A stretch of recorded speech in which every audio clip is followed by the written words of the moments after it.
Previously on Jetstream. I've been waiting for this for a long time. 7 fighter pilot rookies get a shot at the big league. Show me your stuff, man. And learn to play rough with the F-18 Hornet. Nice, niggas. Keep pulling. Pull. They've made all the rookie mistakes. Flight control. You just can't let things snowball and get frustrated. The cockpit is no place for emotion. There's already been one casualty. I was unhappy and it wasn't for me.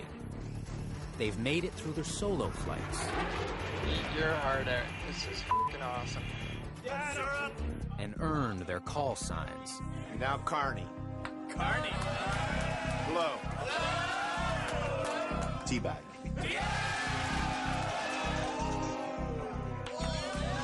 But in this fighter fraternity, they still haven't made the cut. It is a calling. It's not a decision you make after watching Top Gun and going, that's what I want to do.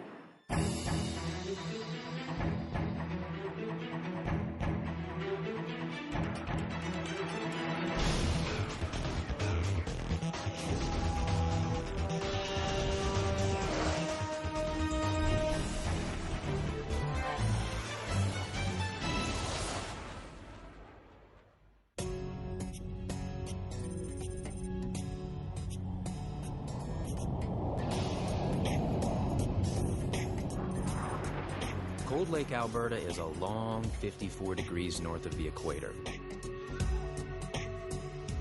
But in the heart of summer, the equator is pretty much what it feels like.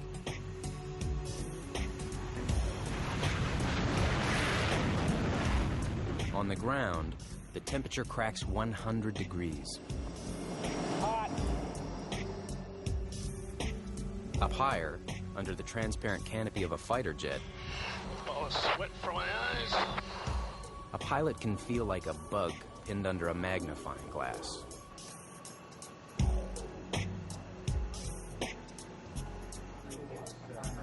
It's pretty hot in those cockpits. Wait till you're actually fighting, fighting someone other than yourself. And that's exactly what these rookies are about to discover. Until now, they've only had to worry about flying the plane. But in the next phase, they'll have to learn to use it as a weapon. So if they've got a weakness, now's the time to fix it. You put that helmet on your head and start rocketing yourself to the sky, and you have about 1/10 of the brain power that you had to begin with. Right from day one, Rielle Erickson has struggled with her landings. Walk the throttles, don't clear. And she's still working on them. That was a little bit of a hard landing. Oh, that pissed me off. Practice, practice, practice, practice, practice. Okay? When your fingers start to bleed, then you might be getting close. It's like teaching somebody to drive a Pinto, and then now they're like learning NASCAR. Mike Lewis has something else to worry about right now. His problem is not flying the jet. It's this. The human centrifuge, designed to test if a pilot can withstand the high G-forces generated by a fighter plane. Lewis keeps passing out. And the fear is, if he can't hack the G's in here, he'll be a dead man if this happens in the air. The military flight surgeon can find nothing wrong. Did a good history, did a good physical, but at the end of the day, I don't think there's any medical reason or psychiatric reason for these failures. Whatever the reason, he's got to get over it. Until he passes the centrifuge test, he's limited to flying low-G maneuvers. We'll see how it goes in a few weeks after flying, getting the basic stuff down. There's not going to be a problem. There better not be a problem. He'll get one more shot at the high G test, and this time, his career is riding on it.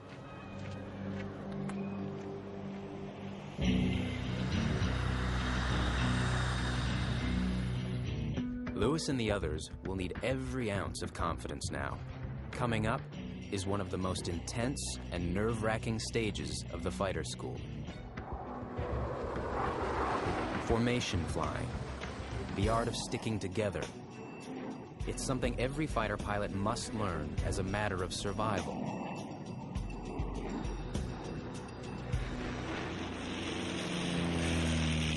When air combat first started back in World War I, it was every man for himself. And the dogfights were so chaotic, they called them furballs. By the Second World War, fighter pilots discovered it was safer to work in pairs, and they've gone into combat that way ever since.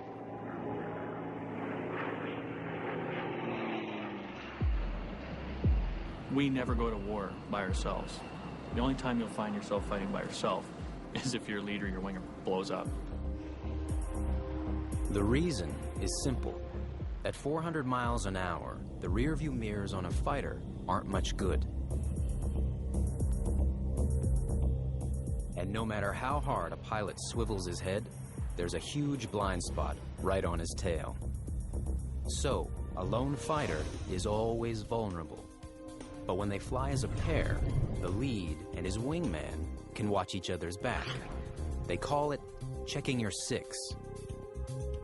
Because pilots describe the airspace as though they're sitting in the center of a giant clock, with 12 o'clock dead ahead and 6 o'clock directly behind. Okay, formation 1. Every rookie aims to become a lead one day. But first, they'll have to prove they can be trusted as wingers. Up until now, you've been flying the Hornet as a singleton, basically, and this is where you start to get into the more tactical phase of the flying. And you're going to turn. They come from other aircraft where they flew formations, so the concept of formation flying is not new to them. It's just how to do it in the F-18. It's bigger, it's faster. And it's scarier.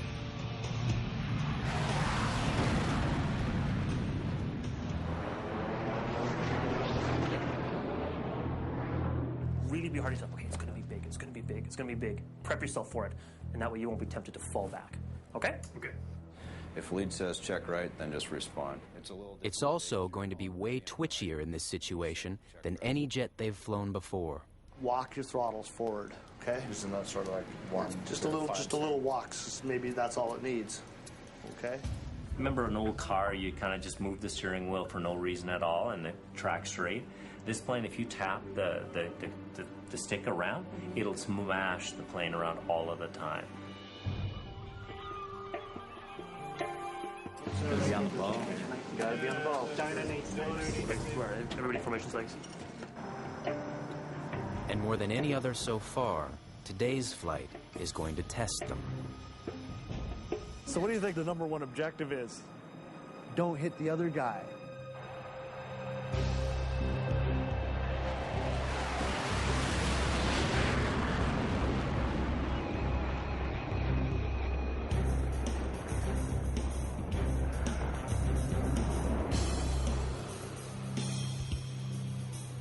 $20,000 feet up, 375 miles an hour. A place and a speed where a bad move and a split second can kill. How close does it get? 100 feet? 50? Today's mission, fly within 15 feet of another jet. All right, so like you said, man, here's where you earn your money, right? Yeah. At this speed, you're covering the length of 2 football fields every second. How do you fly this close at that speed?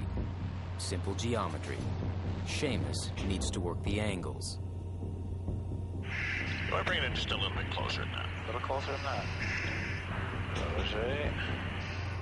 First, look for the missile tip at the end of the wing. Now, Seamus needs to line that up with the maple leaf in the circle. Then, he's got to pull forward until he's flush with the burner cans on the jet beside him. It's incredible how close it is. That's good right there. Just relax. You're squeezing the juice out of that stick up there, I can tell. A little bit, eh? Just relax a little bit. You should be able to do this in 2 fingers. All right. Experienced pilots make it look easy, graceful, smooth, calm. But students ain't that elegant. Okay, back to it, back to it. There we go. Okay, Mike, walk the throttles. More than what I'm doing? Mike has to make endless tiny adjustments with his hands and feet. Why don't we just go forward up now? And then there's the backseat driver. He's roaring away at full mill because he doesn't have 200 pounds of God's gift to Earth in the backseat. If you call me self-loading baggage, I will reach out there and crown you one. I'd never say that about you, Spanky. Flying off the wing is tough enough. Now, try this. A close formation called line astern. To get there, you fly into the back end of an F-18 till you feel the other jet's blast. Once your butt starts shaking, you're in the right place. And if you think that jet looks intimidating from here, wait till he does this. Rolling in. The flat turn. Look at how big that airplane is. See how big it is? Yep. That's flat turn right there, man. Freaking huge. You have to stay close, even though your instincts are telling you to run away. That's what I was saying in the briefing, right? And if you keep them close like this, it's actually easier than if you let them get away from you, okay? Okay.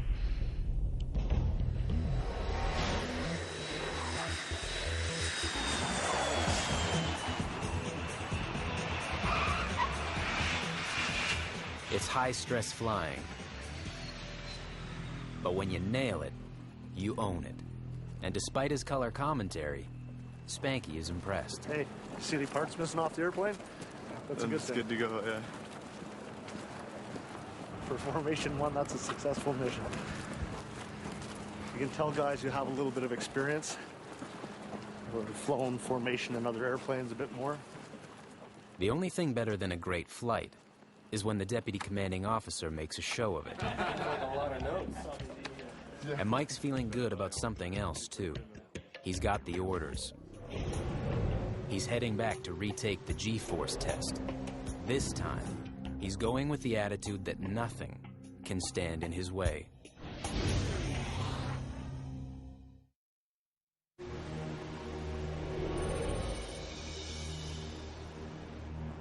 Once again, Mike Lewis is back in Toronto facing an old enemy. It's that damn machine.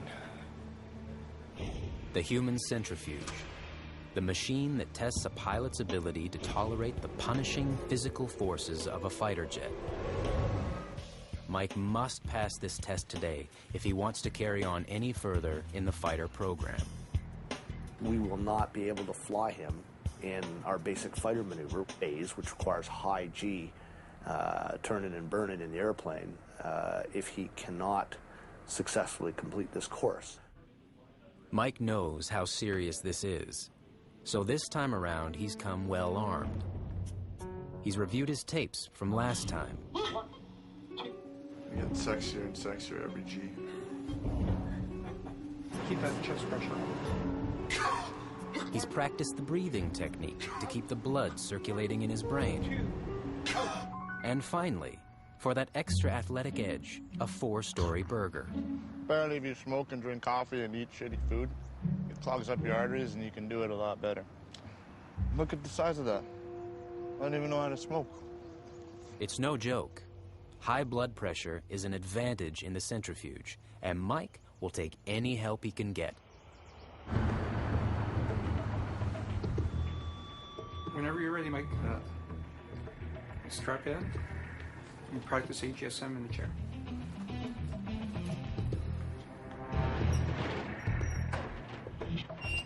Okay, let's do it.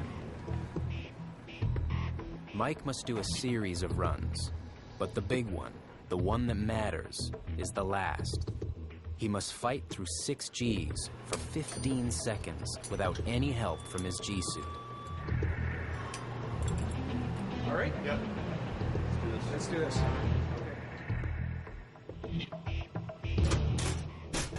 3, 2, 1, launch.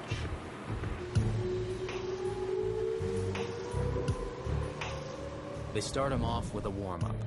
It won't crush him, but it's not easy either. 2G. Check 2G. 2G.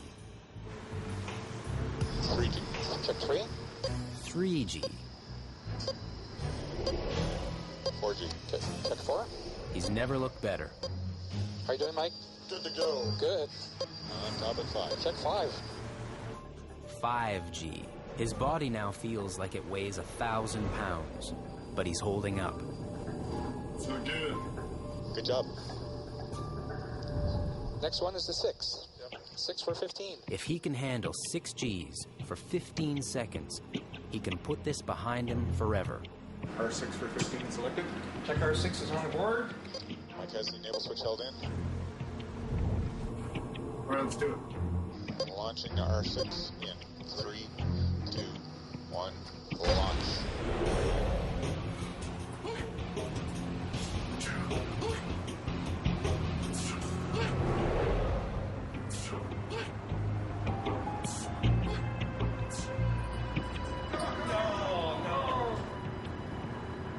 He G-locked.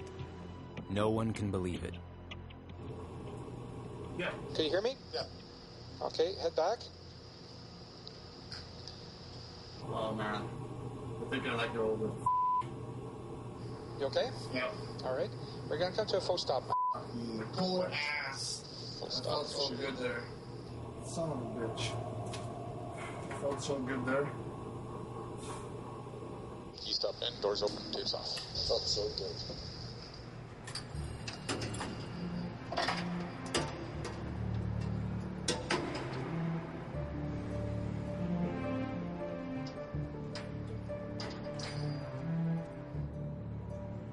As you know, you're done.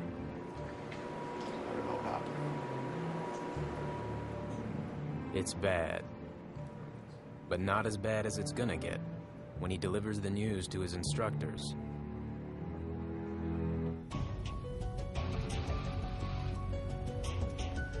Back at the squadron, the rest of the fighter trainees are straining under the weight of a workload that just got a lot heavier. So we get 4 hours BFM ground school tomorrow, eh? That means tonight is like read. That's 107 pages we gotta read by tomorrow, pretty much. Have fun! Do. Can't keep him waiting. Seamus has been having fun.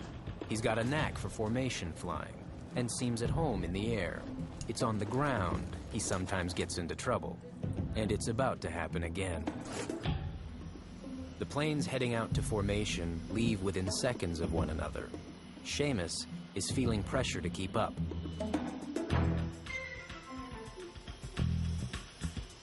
He's rushing through his pre-flight checks, and he misses some of them.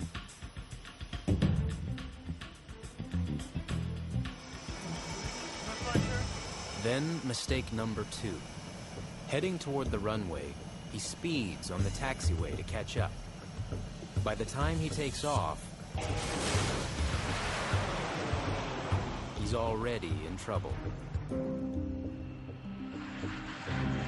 20 minutes later, he's back. There are problems with the jet, a glitch with the onboard computer, and you got hydraulic coming out of the number 2 system. Not his fault, but this is. Switches, mate. He's failed to shut the plane down properly. Strike 3.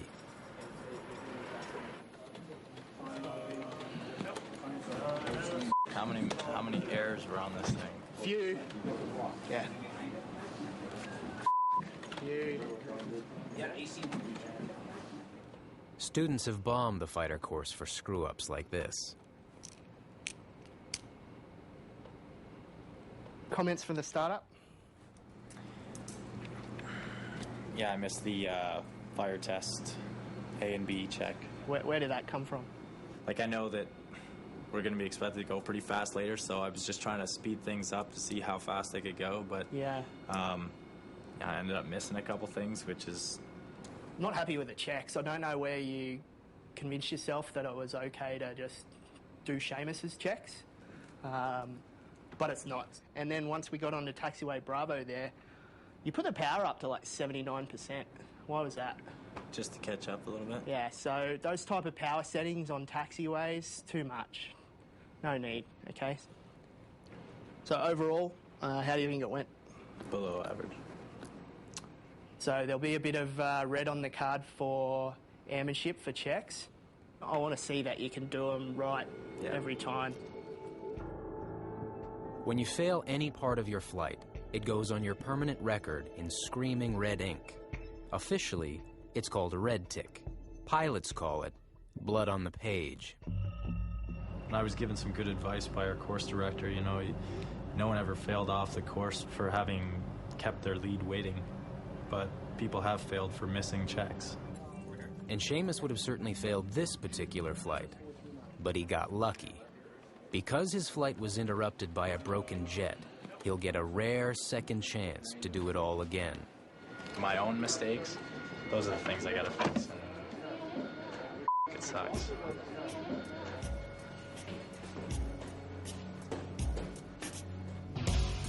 Ladies and gentlemen, the captain is expecting some turbulence, so you must return to your seat and fasten your seatbelt.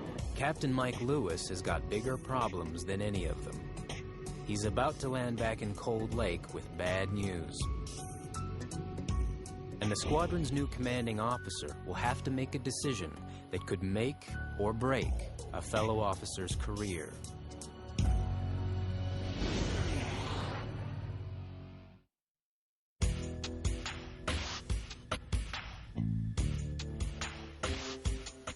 The relationship between pilots and their ground crew is like a marriage. In 1955,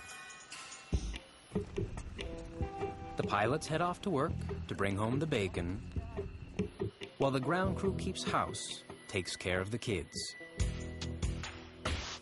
They're the unsung heroes, but every pilot knows his life is in their hands.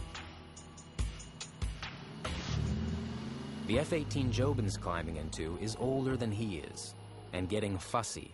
By the time it hits the runway, more than 200 people will have had their hands on the jet, fixing it, fueling it, caring for its 500,000 working parts.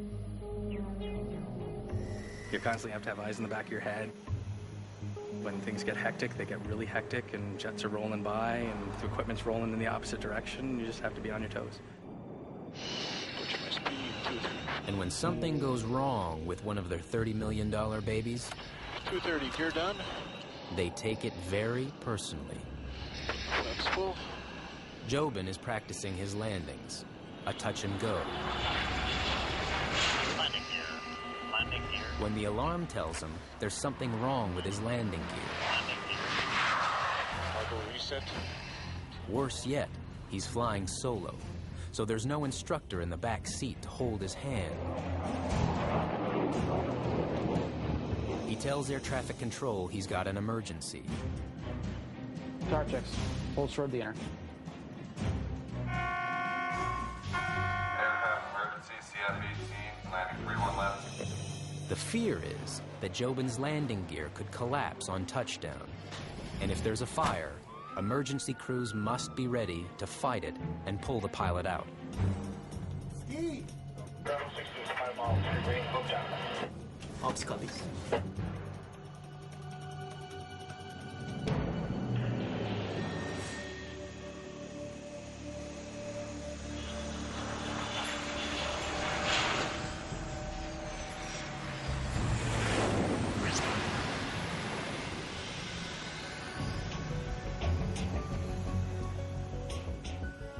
Bravo 6-2 ups. 6-2 right. How was the controllability on touchdown there? 6-2, everything was good. The tone went away about a second into the landing.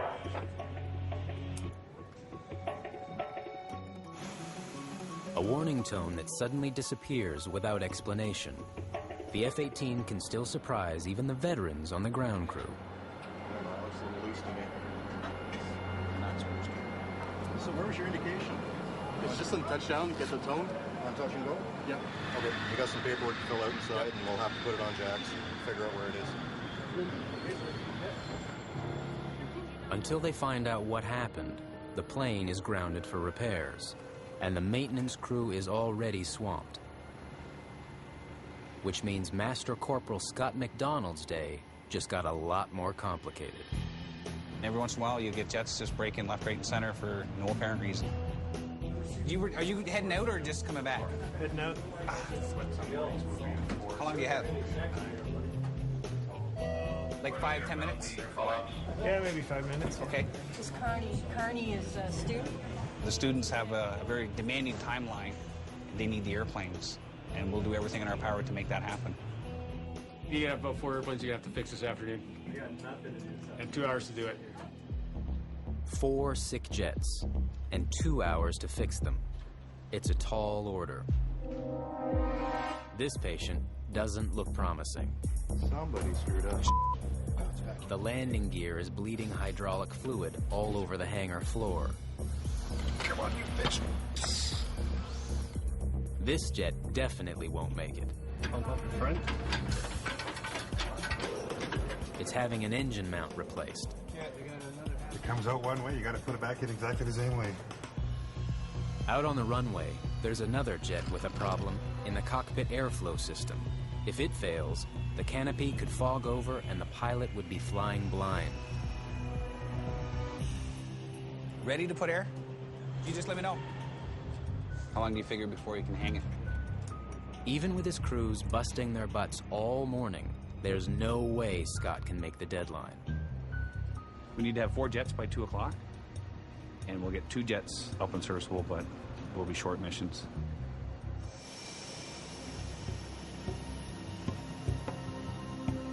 The pilots fly them, and the guys on the ground keep them in the air. Each needs to be certain they can trust the other.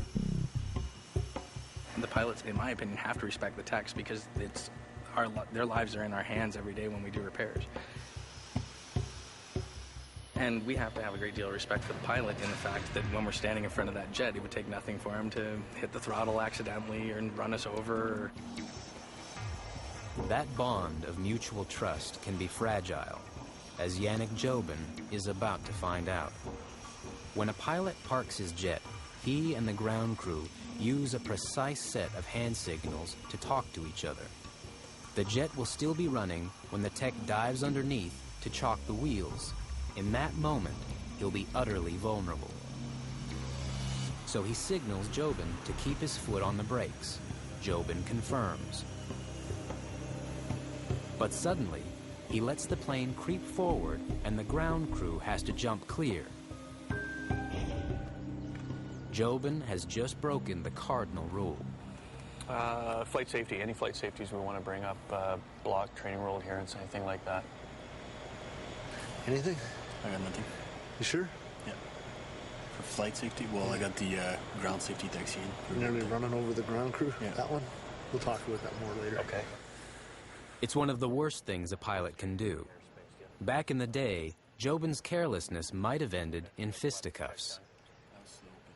It's been nearly 20 years since a Tudor pilot almost wiped out this corporal with a similar move. He just kept on coming, so I did the tuck and roll under the wing, and he stopped about another 2 or 3 feet past me. Well, it was a little bit freaky for him when I dragged him out of the cockpit. Now you don't do that. Now you let the IP handle everything. You have to maintain a mutual respect with these guys. And Jobin's IP, his instructor pilot, didn't earn the call sign Spanky for nothing. Did you see the brake signal from the guy? Yep. This is the one thing, and I'm going to kick your ass about this today, is he gives you the brake signal, you give him the thumbs up, he starts walking towards the aircraft, and what's the aircraft start doing? Rolling. It starts moving. And guess what? He's about ready to start running because he doesn't want to get run over. You lose that mutual trust with your ground crew. What do you think is going to happen? He's going to start not trusting us and us over. You're not going to be flying a lot of airplanes because they're miraculously going to develop hydraulic leaks and fuel leaks. Then they're going to shut you down because they don't trust you. And I'm going to red tick you for it because you need to learn it right here and now. From an otherwise above average, I would rate almost a superior mission is going to get downgraded because you've broken the trust with that man. Just to be clear, the ground crew wouldn't actually sabotage the $30 million aircraft. I have never intentionally broken anything in my career. And out of professionalism, I don't think I ever would. But they could make a pilot's life miserable. If you go to a restaurant and treat your cook like shit, what's he doing to your food?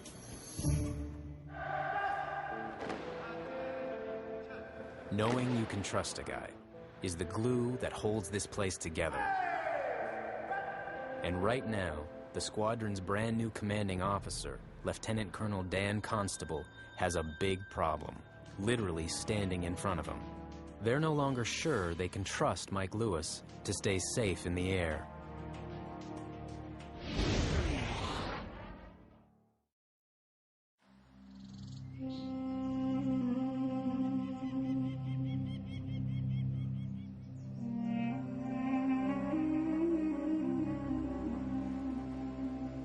When a squadron full of fighter pilots clams up, it's like a party of 8-year-olds suddenly going quiet.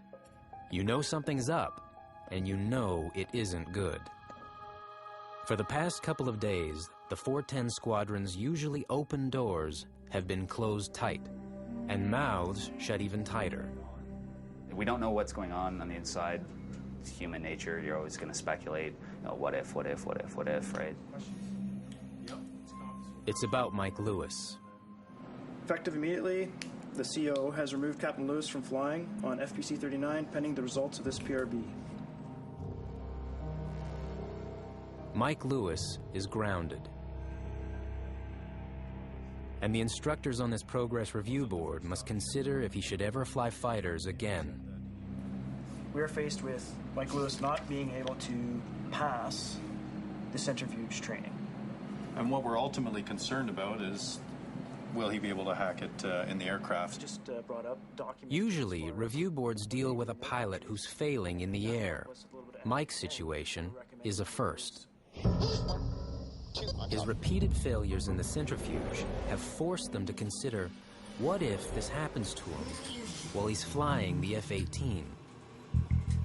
I think it's been well documented in the past that he's actually has no problem with G in the aircraft, and this might actually be issues with the centrifuge. It's generally regarded as a worse exposure than in the actual aircraft. I agree. Pilots swear riding in the centrifuge is like being a passenger in a getaway car. You're hanging on for dear life.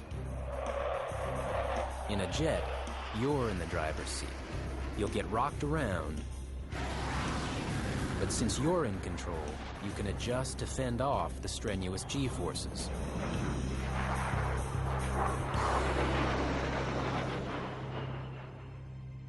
But those are just details to the squadron's new commanding officer. So new to this job, his chair's barely warm, he's already faced with a hard decision. The government has spent a ton of money training him, and he's a great guy, and we really want to see him succeed. But at the same time, as his commanding officer, my number one priority is his safety and the safety of others. And in this squadron, losing consciousness in the F-18 isn't just theory. Haunting everyone is the memory of a fellow fighter who passed out and paid for it with his life. Rich Bailey was a good friend of mine, and we all mourned his loss in the late 90s when he G-locked, lost consciousness under G, and subsequently crashed. It looked like he was possibly coming to and was trying to recover the aircraft, but by this time he was going supersonic and was at very low altitude. And ended up crashing into the ground out in the Cold Lake Air Weapons Range. That's always difficult. You know, that doesn't drive our decisions, but it certainly is something you have in the back of your mind when presented with a case like this. He is an above average. For fighter pilots trained to protect one another, It's one lousy assignment to be weighing in on a guy's career, knowing you could help end it. Unlike reality TV, where you're out there to win your $10,000 for eating a Madagascar roach or something like that, like when you fail at this, it's not reality TV. It's you're failing at something that you have sworn to put your life on the line in order to do. Ever since he was a kid, Mike Lewis has pinned everything on this. I'm gonna be a fighter pilot. Now, it all seems to be slipping away. For the next few days, Mike can do nothing but wait for the review board to finish its work. He doesn't want to talk about it. I can only imagine your worst fear is just sort of running away on themselves and magnifying, just feeding on themselves over and over again.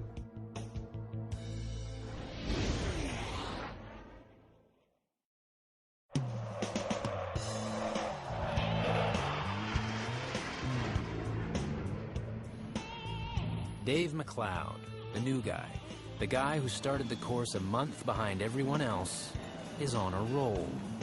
What'd you think? Find out in a few minutes. I didn't get scared, so. Dave has just nailed a near-perfect formation flight. The wing work, echelon, and line of stern, I thought that was double awesome superior, okay? So that was really good to see, okay? So superior. Pilots call that a snake, the best grade there is. Okay, you've done it once, so you're not like an uber god, but for Form 1 levels, that's a superior trip, okay? Around the squadron, word travels faster than an F-18 on full burners. We were like upside down and he was still in position. He's like, you gotta be kidding me. I still can't do that. Oh well. Seamus Allen has a talent for formation flying too. But in his rush to get into the air, he's been forgetting important details on the ground, and it's cost him. His last flight was a disaster. He has to repeat it, and this time, it's gotta be flawless. It's being watched, I have to fix it. So for me, that's my stress on this flight, is being accurate with my checks, not missing anything. Seamus has to reel off more than 300 checks. 300 opportunities to mess up, while the instructor unofficially runs down the clock. Air fueling probe, track, external tanks, norm, dump switch off, internal switch, norm, gen type control switch, norm, guard down, scope. This time, Seamus gets it right.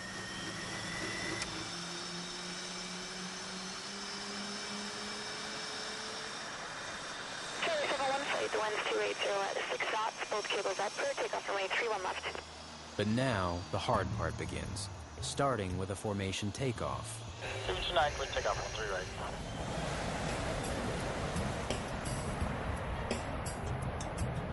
When you're hurtling down the runway with another jet this close, it's always unnerving.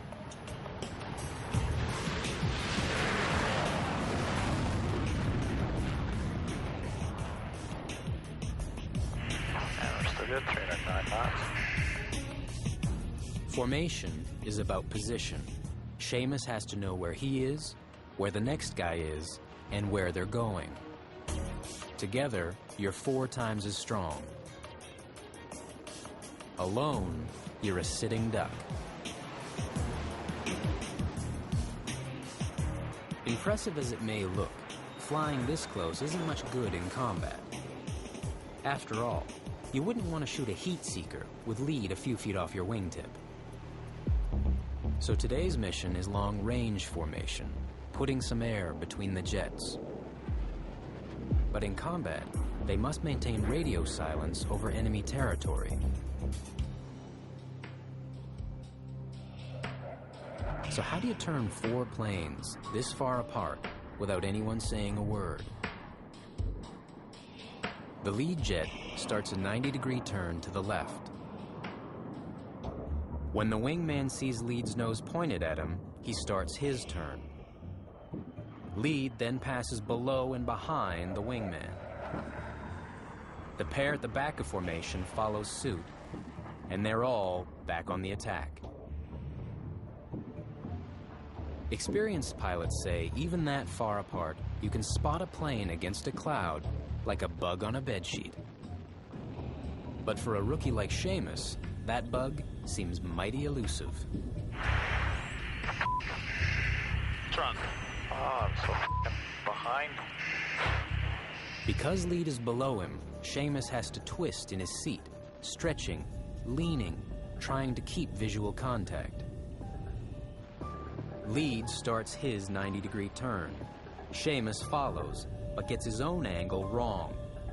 And at the critical moment, he loses sight of the other jet. They call it going blind.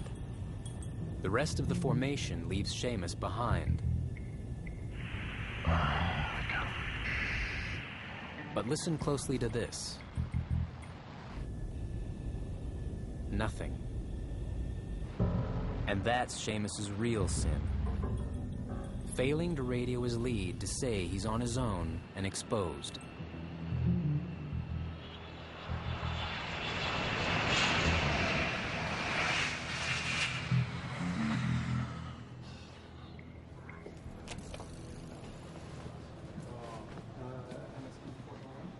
Going blind is a drag, but call it out right away, call visual right away.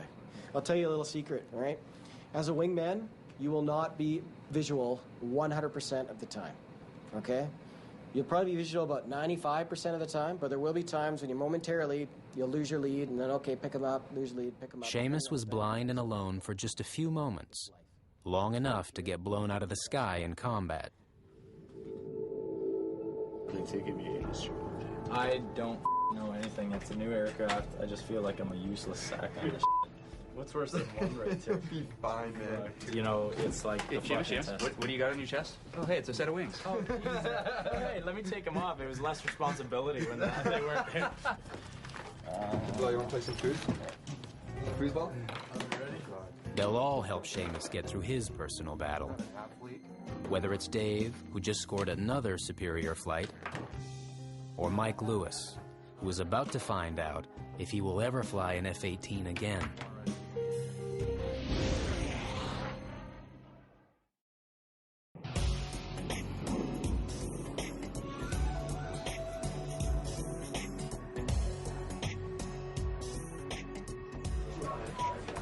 Every day for the past 8 days has been the same for Mike Lewis, trying to keep busy, distracted from the news he fears is coming. The instructors on the review board have come to a decision on whether Lewis should continue to fly, given his repeated failures in the centrifuge test. What I said to Mike was I was going to treat him as if he were my son or my brother, and that if I continued to allow him to fly the F-18 and he was involved in some kind of an accident in the future, as we've had happen in the past, then I would be feeling guilty about that, obviously, for the rest of my life. Mike is officially off the fighter pilot training course. I asked myself, could I sign this guy off to go up and do a solo on one of these high G missions? And I just could not in good conscience do that. First of all, you feel that you think you let everybody on your team down, right? So you have to deal with them. And then yourself, and then your family. You're like, okay. And then that's all you've ever wanted to do, so now you're like, oh, crap. You know, is there something? Like, it's just a well of emotions there. I know his desire to succeed here and his desire to be here. So it is disappointing to see a person like Mike be removed from course for the reasons that he was removed. We were just, shock would be the best term to describe it. It really, really sucked. He's a really good friend of mine, and I didn't want that for him. All the evidence points to a mental block when it comes to Mike's struggle with the centrifuge. So the squadron's senior officers have thrown him a lifeline. They have not ruled out moving him to a later course, but he will still have to pass the centrifuge test, and more than once, to prove it's not a fluke. Put all these good focus to make it popcorn. Oh, Floater, that's not right. In the meantime, Lewis is welcome to remain in the squadron, but it can be a cruel place when you're on the outs. A group that began as 7, then 6, has been cut down again.